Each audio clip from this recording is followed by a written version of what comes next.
الكريم أما بعد ইসলামী আন্দোলন বাংলাদেশ ঢাকা জেলা দক্ষিণ কর্তৃক আয়োজিত আজকের এই গণসমাবেশের সম্মানিত সভাপতি, প্রধান অতিথি,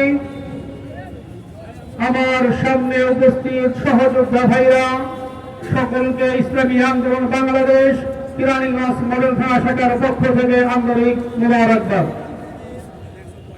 প্রিয় উপস্থিতি, গত 5ই আগস্ট ছাত্র জনতার গণতন্ত্রের মাধ্যমে যেই স্বৈরাচারের পতনের পরে আমাদের এই বাংলাদেশে একটি শান্তিময় জীবনযাপন করার মতো পরিস্থিতি হয়েছে, সেখানে আমাদের বিশেষ অতিথি বলেছেন আমরা কাউকে ইঙ্গিত করে যাতে কিছু না বলি, যারা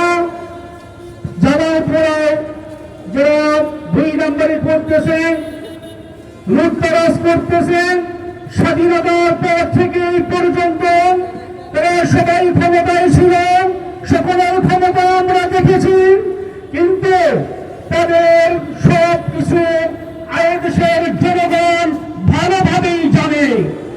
এই জন্য আমরা বলতে চাই, ইসলামী আন্দোলন বাংলাদেশকে এদেশের জনগণ নতুন ভাবে চাইতেছে।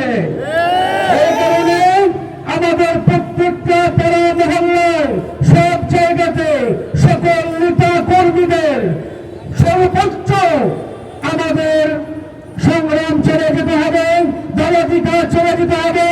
ইসলামী আন্দোলন বাংলাদেশের দাওয়াত প্রত্যেকটা মানুষের কাছে পৌঁছে দিতে হবে, যাতে আগামী নির্বাচনে ইসলামী আন্দোলন বাংলাদেশের নেতা কর্মীরা এদেশের জনগণ ইসলামী আন্দোলনের জয় নিয়ে ঘরে ফিরতে পারে।